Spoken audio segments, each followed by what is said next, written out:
ಆತ್ಮೀಯ H16 news ಅರ್ಥಾತ್ ಸೀತಾರಾಮಗೆ ಸ್ವಾಗತ. ನಾನು ನಿಮ್ಮವ MI ಅಥವಾ ಮಲ್ಲಪ್ಪ ಜೋತಾವಾರ್. ಆತ್ಮೀಯರೇ, ವಿಕಸಿತ ಭಾರತ ಉದ್ಯೋಗ ಖಾತ್ರಿ ಮತ್ತು ಆಜೀವಿಕಾ ಮಿಷನ್ ಗ್ರಾಮೀಣ BBG ರಾಮ್ಜಿ ಮಸೂದೆ ಕಾನೂನು ಆಯಿತು, ರಾಷ್ಟ್ರಪತಿಯವರ ಮುದ್ರೆಯೂ ಆಯಿತು.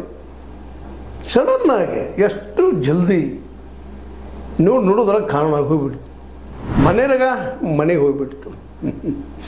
ಯಾಕೆ ಇಷ್ಟು ಅವಸರ, ಇಷ್ಟೊಂದು ಅವಸರ ಯಾಕೆ ಅನ್ನೋದು ಇವತ್ತು ದೊಡ್ಡ ಪ್ರಶ್ನೆ. ಯಾಕೆಂದ್ರೆ ನೀವು ನಿಜವಾಗಿ ಉದ್ಯೋಗ ಕೊಡುವಂಥ ವಿಚಾರ ಇದ್ದಿದ್ರೆ ಇದನ್ನು ದೀರ್ಘವಾಗಿ ಯಾಕೆ ಚರ್ಚೆ ಮಾಡಲಿಲ್ಲ ಮೋದಿ ಸರ್ಕಾರ ಅನ್ನೋದು ಇವತ್ತು ದೊಡ್ಡ ಪ್ರಶ್ನೆ. ಯಾಕಂದರೆ ಇಲ್ಲಿ ದೊಡ್ಡ ಉಪಕಾರ ಮಾಡಿದಂಗೆ ಅದ. 100ರಿಂದ 125 ದಿನ ಮಾಡಿದರು, ಭಾಳ ಸಂತೋಷ. ಆಗಬೇಕಾಗಿತ್ತು, ಉದ್ಯೋಗಿನೂ ಹೆಚ್ಚಿಕೊಳ್ಬೇಕಾಗಿತ್ತು. 150 ಮಾಡಿದ್ರು ಒಳ್ಳೇದಿತ್ತು, ಬೇಡ 300 ದಿನ ಮಾಡಿದ್ರು ಒಳ್ಳೇದಿತ್ತು. ಮಾಡಿದ್ರು ಅಡ್ಡಿ ಮಾಡಿದ್ರಿ. ಈ ಬಂದು 11 ವರ್ಷದೊಳಗೆ ಪ್ರತಿ ವರ್ಷ ಯಾಕೆ ಕಡಿಮೆ ಮಾಡ್ತಾ ಬಂದ್ರಿ?